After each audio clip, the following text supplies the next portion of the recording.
तो good morning. पिछले lecture में हम लोग diffraction due to double slit देख रहे थे। तो double slit diffraction due to double slit experiment में डबल स्लिट में थियरेटिकल अप्रोच हम लोग देख लिया, कहाँ मैक्सिमम मिलेगा कहाँ मिनिमम मिलेगा। इसमें फ्रिंज विड्थ और जो स्पेसिंग बिटवीन द फ्रिंज है, स्पेसिंग बिटवीन द स्लिट, इन दोनों के चेंज करने पर जो फ्रिंज विड्थ है, फ्रिंज है, उस पर चेंजिंग आती है। ठीक है, तो ये जो चेंज यदि देखें तो जो फ्रिंज विड्थ है ई और distance between the fringe width, इन दोनों के चेंजिंग से फ्रिंज का जो शेप है उसमें चेंज होगा, फ्रिंज के स्पेसिंग में चेंज होगा। इसको हम लोग देख सकते हैं, यदि ई को कांस्टेंट रखा जाए, ई को कांस्टेंट, ई मींस की फ्रिंज विड्थ यदि कांस्टेंट रखें तो जो फ्रिंज है वो फ्रिंज की स्पेसिंग क्या होगी, चेंज होगी। और डी को वेरी करा तो फ्रिंज की स्पेसिंग चेंज होगी। फ्रिंज जो है वो उसमें के बीच की जो डिस्टेंस दूरी होगी वो क्या होगी, कम होगी, यानी फ्रिंज जो होगा और क्या होगा, क्लोज हो जाएगा। ठीक है ना। व्हेन फ्रिंज जैसे become increasing the slit width यदि यानी ई चेंज करते हैं तो उस यदि ई चेंज करते हैं और डी को कांस्टेंट रखते हैं तो जो सेंटर की जो मैक्सिमा है वो शार्प होगा, यानी उसमें शार्पनेस आएगी, यानी और ब्रॉडनेस कम होगी, शार्पनेस बढ़ती जाएगी। तो central peak becomes the sharper और ऐसे इस स्पेसिंग बिटवीन द फ्रिंजेस जो होगा वो क्या होगा, कांस्टेंट रहेगा। लेकिन यदि ई को कांस्टेंट रखा जाए और डी को वेरी कराए तो डी यदि वेरी कराएंगे तो स्पेसिंग चेंज होगी, यानी स्पेसिंग डिक्रीज करेगा और फ्रिंज और क्लोज होता चला जाएगा और क्लोज होता चला जाएगा और क्लोज होता चला जाएगा। डी को बढ़ाएंगे। उसी तरह से जो मोनोक्रोमेटिक लाइट जो हम उस पर इंसिडेंट करा रहे हैं वो यदि वेवलेंथ इंक्रीज किया जाए तो वेवलेंथ यदि इंक्रीज करेंगे तो जो फ्रिंजेस है वो और क्या होगी, दूर हटेंगी, थोड़ा सा दूर और हटेंगी, यानी फ्रिंज के बीच की जो कह सकते हैं स्पेसिंग है वो क्या होगा, बढ़ेगा। ठीक है ना। तो इसके आधार पर कई बार ये पूछा गया है कि missing order of diffraction pattern, तो डिफ्रैक्शन पैटर्न में मिसिंग ऑर्डर निकलेगा यदि ई को कांस्टेंट रखें और डी को वेरी कराएं तो इंटरफेरेंस के कुछ जो पैटर्न है वो इंटरफेरेंस पैटर्न क्या होगा, मिसिंग होगी। जो हम लोग देख रहे थे कि डबल स्लिट एक्सपेरिमेंट में क्या है कि डबल स्लिट एक्सपेरिमेंट में दोनों स्लिट के थ्रू डिफ्रैक्शन पैटर्न मिल रहा है और दोनों स्लिट से जो वेव चल रही है, जो रेज चल रही है, उस रेज के थ्रू इंटरफेरेंस पैटर्न मिल रहा है। तो वो इंटरफेरेंस पैटर्न क्या हो जाता है, गायब हो जाता है। कौन कौन से इंटरफेरेंस पैटर्न गायब हो जाते हैं यानी मिसिंग हो जाते हैं, ये कई बार एक इंटरव्यू में पूछा गया है। तो क्योंकि शार्ट टाइप क्वेश्चन आएगा तो सीधे पूछा जा सकता है कि कौन कौन मिसिंग ऑर्डर रहेगा, तो ये कंडीशन दे दिया जाएगा और उसमें पूछ दिया जाएगा कि मिसिंग ऑर्डर क्या रहे, तो वो मिसिंग ऑर्डर। अटेंडेंस आप लोगों का बहुत कम रह रहा है, एग्जाम तो होना ही होना है, फिर भी आप लोग क्लासेस नहीं कर रहे हैं। तो missing order of double slit diffraction pattern, next जो टॉपिक है missing order.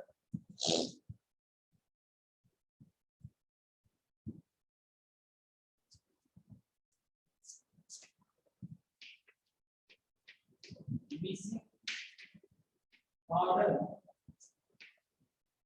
of double slit diffraction.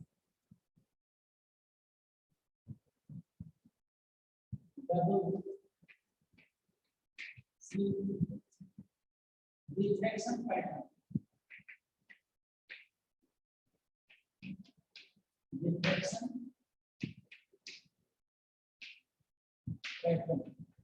तो डबल स्लिट डिफ्लेक्शन पैटर्न में जो मिसिंग ऑर्डर है, इस मिसिंग ऑर्डर को निकाला जा सकता है।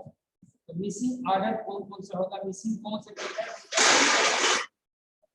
इंटरफेरेंस पैटर्न की मिसिंग ऑर्डर होगी। तो deflection pattern double slit depend upon the value of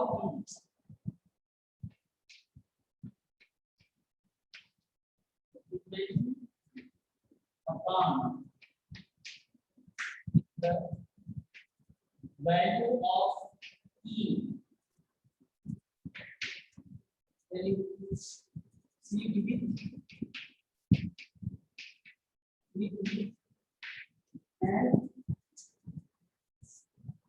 and the equals spacing between spacing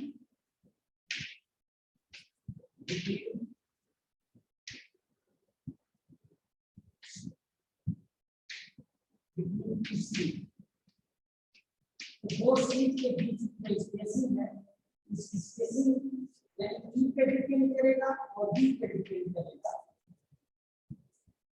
मान लीजिए सपोज करेंगे E cap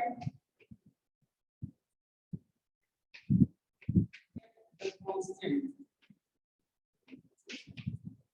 let us suppose that E is the constant, E constant होगा, तो B यदि vary कराए तो B वैरी कराएंगे and B varies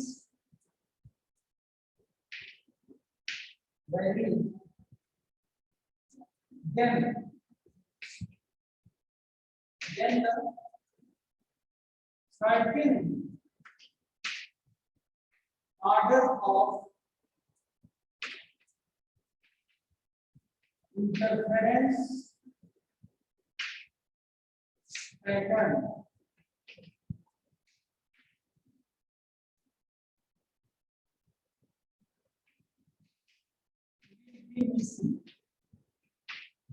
यदि को वैरी कराते हैं, इसमें कुछ इंटरफेरेंस पैटर्न के जो मैक्सिमा है, इंटरफेरेंस पैटर्न मैक्सिमा मिसिंग, उसमें क्या होगा, इंटरफेरेंस पैटर्न का जो मैक्सिमा होगा वो क्या करेगा, कुछ मिसिंग होगा, वो मिसिंग ऑर्डर निकाला जा सकता है। जैसे देख लिया जाए तो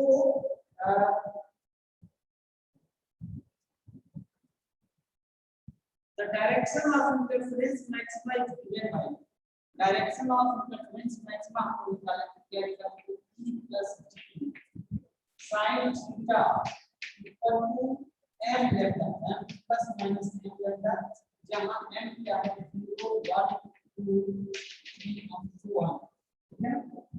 इसी तरह से direction of maxima deflection maxima क्या होगा, deflection maxima E sin theta plus minus m lambda, जहां n क्या है, n 1 2 ये मिनिमम ये मैक्सिमा के लिए होगा। इसी तरह से मिनिमम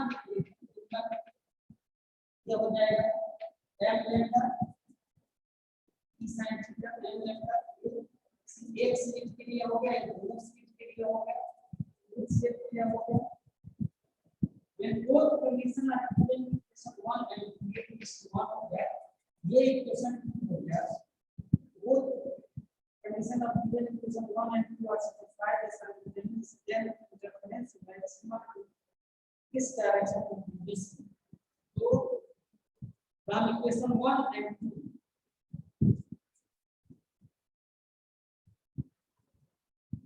ये n बनता है और ये n है।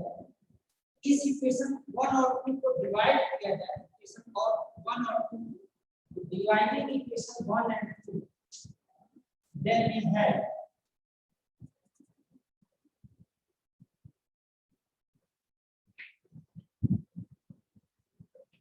dividing equation 1 and 2.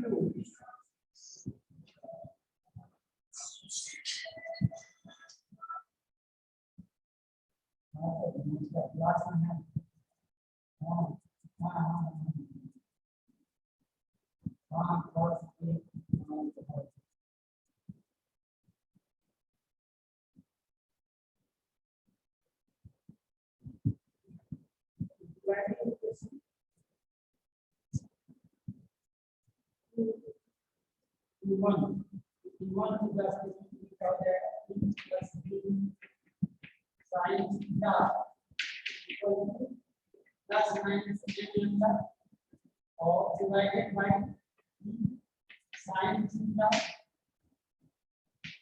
equal to cancel हो जाएगा, sin theta से कैंसिल हो जाएगा, यानी e plus b upon e पर n by n।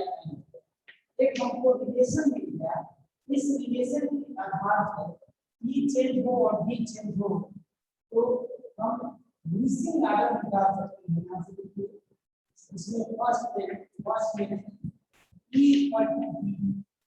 Equal to b लो, इस कंडीशन में क्या हो जाएगा 2e upon e equal to n by n। इसे n इसमें क्या यानी n equal to 2 n equal to 2 यानी n जो है यहाँ n क्या है n equal to 1 2 3 and so on। n equal to कितना हो जाएगा n इक्वल टू हो जाएगा 2 4 6 and so on।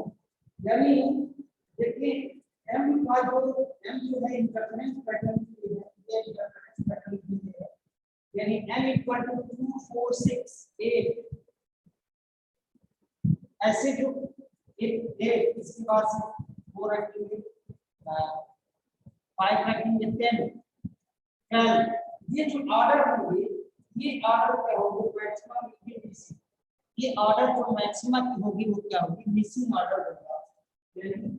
Where that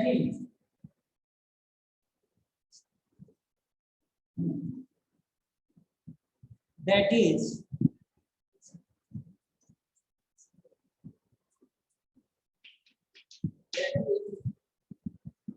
second,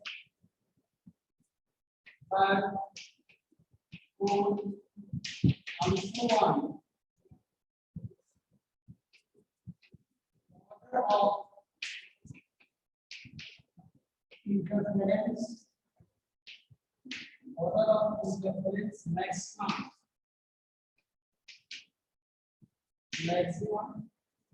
between these यानी जब रास्ते में स्लिट है, ये स्लिट लिख है और दो स्लिट है, ये स्लिट है, ये स्लिट H1 है, ये स्लिट H2 है, ये E है और ये E है और ये बीच की जो डिस्टेंस है वो क्या है D। ठीक है, E इक्वल टू D हो जाएगा, जब E इक्वल टू D हो जाएगा यानी स्लिट B और स्पेसिंग बिटवीन टू दोनों बराबर होगा, उस कंडीशन में मिसिंग ऑर्डर कौन सा होगा सेकंड और फोर्थ। ये जो है ये जितने भी इंटरफेरेंस के मैक्सिमा होंगे यानी 8 नंबर ऑफ मिसिंग ऑर्डर क्या होगा, अभी यहां से देखिए तो 2 3 हो जाएगा, वो 2 4 3 4 6 8 नंबर नहीं रहेगा, इसमें 8 नंबर नहीं रहेगा, 2 4 6 8 10 12 इस तरह के जो यानी इवन इंटरफेरेंस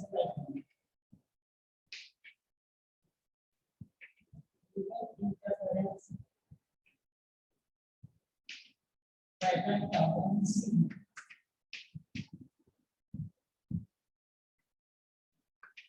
ये होगा, ये गायब हो जाएगा, इवन इंटरफेरेंस पैटर्न गायब हो जाएगा और आड इंटरफेरेंस और जो डिफ्लेक्शन पैटर्न है उससे जो क्या होगा फाइनल फ्रिंज होगा।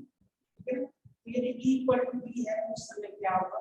उसी तरह से दूसरा यदि दे दिया जाए कि E इक्वल टू E/2 हो जाए, E जो है B/2 हो जाए, E की जगह पर B/2 हो जाए, यानी 2E बराबर D लिख सकते हैं, 2E बराबर D, D equal to 2E रख दे, इस इक्वेशन में ये इक्वेशन हो जाती है, ये इक्वेशन हो जाती है 4 और ये इक्वेशन हो गया, ये इक्वेशन हो गया 5, ये 5 ये 2 इक्वल टू D रख दिया जाए तो 2E इक्वल टू D रखने पर क्या होगा, इसमें रखते हैं तो 3E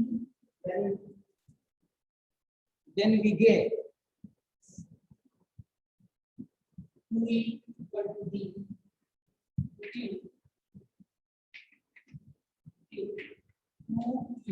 equal to D, equation C. Then we have क्या होगा, इसमें रखेंगे E plus 2E divided by E equal to then by n होगा, then इसको और सिंप्लीफाई कर लें,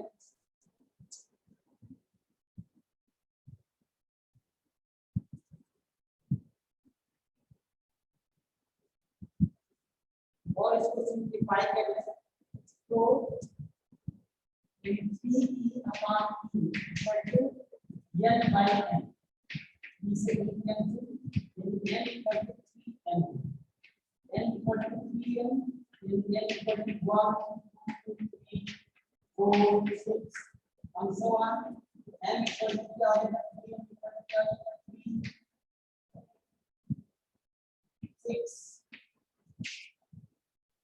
3 6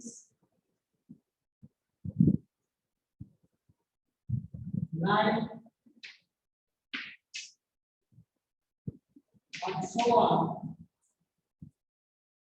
order of interference pattern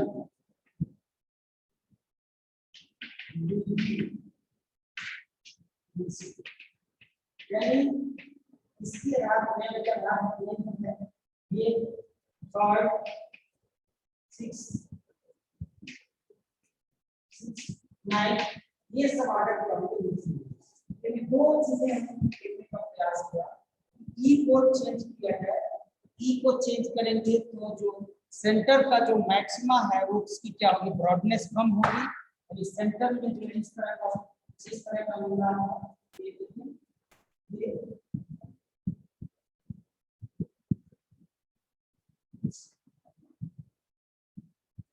इस तरह का मिलने वाला ये क्या है, इसमें इंटरफेरेंस पैटर्न है, डिफ्लेक्शन पैटर्न है,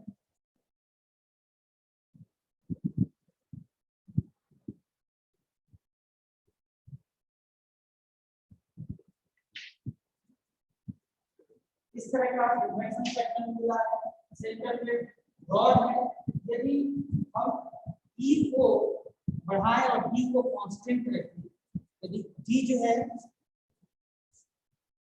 E बढ़ेगा यानी फ्रिंज विड्थ बढ़ेगा तो उस कंडीशन में क्या होगा, यानी फ्रिंज विड्थ बनेगा तो ये जो सेंटर जो मैक्सिमा है उसकी स्पेसिंग क्या होगी, कम होगी, यानी ये और शार्प हो जाएगा, यानी ऐसे जो ब्रॉड था अब क्या हो जाएगा, ये शार्प हो जाएगा, इस तरह और शार्प हो जाएगा, ब्रॉडनेस इसकी क्या होगी, डिक्रीज करेगा और D यदि कांस्टेंट है तो स्पेसिंग का कोई अंतर नहीं पड़ेगा।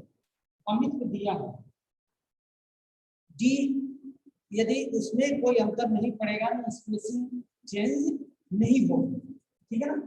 यदि D को चेंज किया जाए और ई को कांस्टेंट रख लें, ई को यदि कांस्टेंट रखते हैं और डी को जब चेंज करेंगे तो डी जब चेंज होगा तो क्या होगा उसमें, यानी स्लिट डिस्टेंस बिटवीन दो स्लिट जब ये चेंज होगा उस कंडीशन में क्या होगा, ये जो स्पेसिंग है ये स्पेसिंग क्या होगा और क्लोज होगी तो हमको यदि क्लोज हो जाएगी तो उसमें हम इंटरफेरेंस और डिफ्लेक्शन का पैटर्न जो है उसमें अलग करने में समस्या आएगी, अलग नहीं हो पाएगा। ठीक है, तो अलग करने में समस्या आएगी, यानी और कॉम्पैक्ट फ्रिंज बनेगा तो फ्रिंज को अलग अलग करके देखने में दिक्कत होगी, इसलिए रैले क्राइटेरिया यूज किया गया इसको अलग अलग करके देखने के लिए। तो रैले क्राइटेरिया उन्होंने इलेक्ट्रॉन माइक्रोस्कोप, पहले तो optical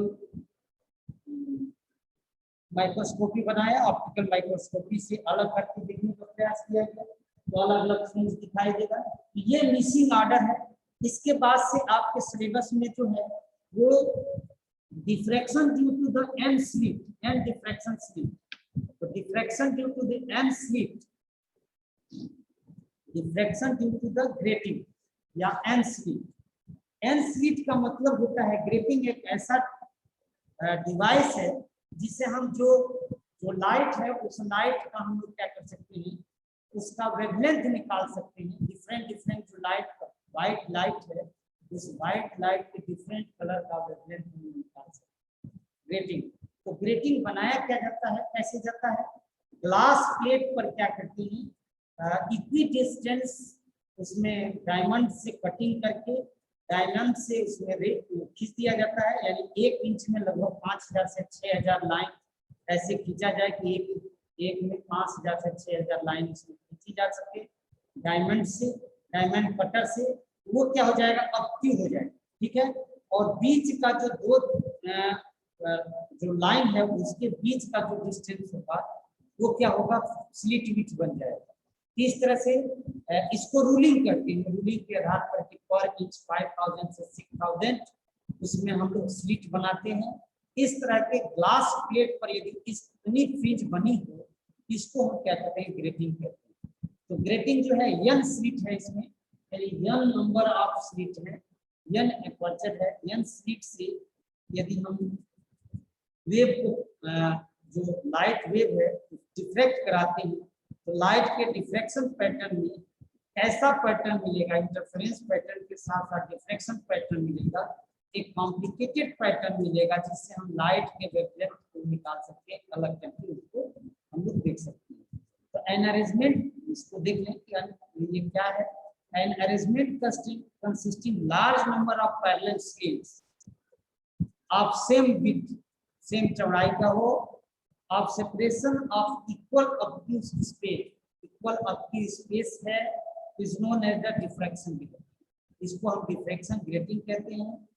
The grating are constructed by the equidistant parallel line on the transparent material such as glass plate. तो ग्लास प्लेट डायमंड से कटिंग करके उसको बनाया जाता है। ये इसको हम कहते हैं रूलिंग, ये रूलिंग हो गया।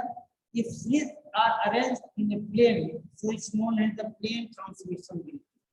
ये प्लेन ट्रांसमिशन ग्रेटिंग का प्लेन वेव के लिए जो वेव हम यूज कर रहे हैं वो वेव जो है प्लेन वेव है, तो प्लेन वेव है तो इसका मतलब इसको हम प्लेन ट्रांसमिशन ग्रेटिंग कहेंगे। और इसके आधार पर हम देखें n नंबर ऑफ स्लिट यदि बना ली, n नंबर ऑफ स्लिट यदि अरेंज कर लिया जाए तो this is the grating.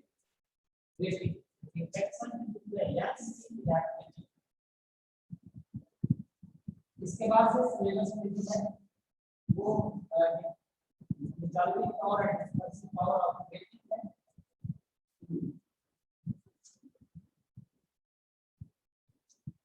Diffraction in the grating,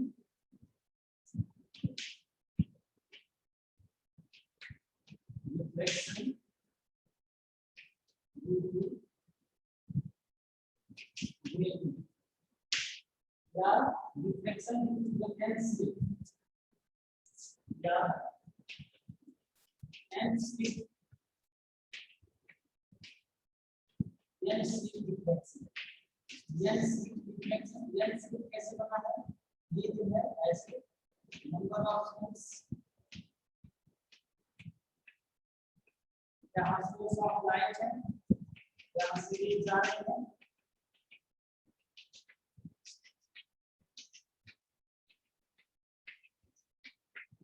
n slit है, n स्लिट है, n स्लिट है, यहाँ स्क्रीन लगा हुआ है, यहाँ P है, यहाँ P प्राइम है, यहाँ से जितनी भी ये जा रही है, यहाँ से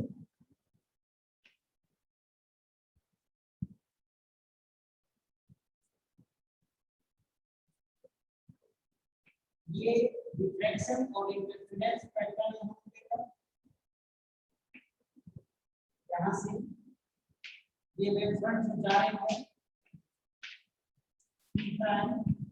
P प्राइम पर डिफ्रेक्शन पैटर्न का क्या होगा, पैटर्न मिलेगा,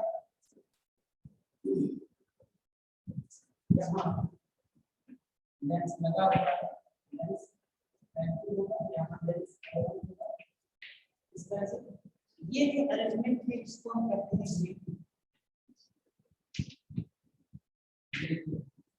n number of slit, arrangement of n number of slit is known as the grating. तो n slit है, x y ये स्क्रीन है, ये स्क्रीन है, x y स्क्रीन है, तो number of n slits, n slit बना हुआ है और कैसे बना हुआ है, ग्लास प्लेट पर ये बना हुआ है, ग्लास प्लेट पर कैसे बनाते हैं, डायमंड द्वारा लाइन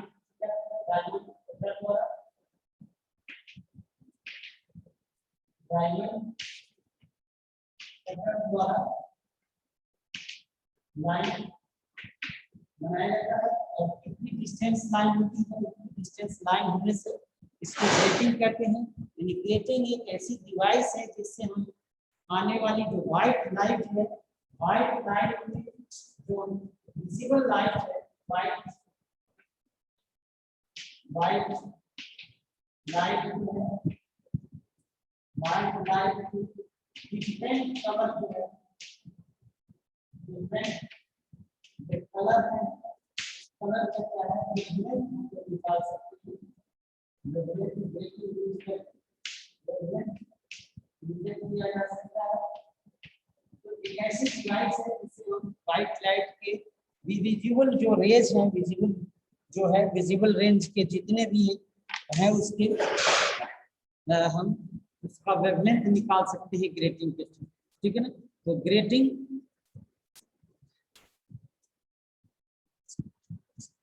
जो है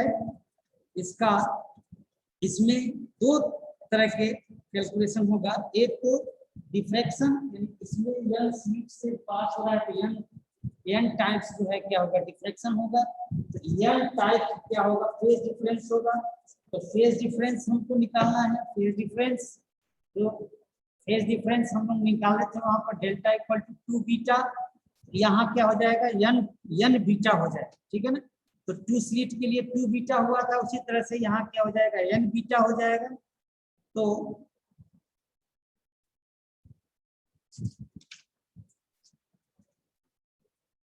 let us consider small e is the width of each slit and d is the width between the two part।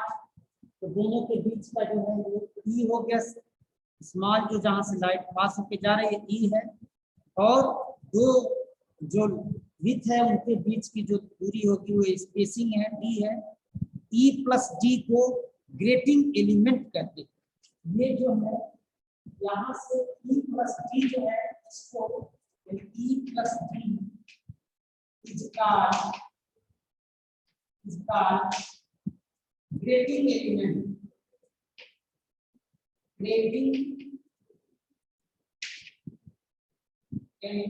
इसको हम लोग ग्रेटिंग एलिमेंट कहते हैं। ये ग्रेटिंग एलिमेंट होगा, e प्लस d जो है ग्रेटिंग एलिमेंट कहलाता है। आप लेफ्टा incident on grating then each slit is sent to the secondary wavelengths, यहाँ से secondary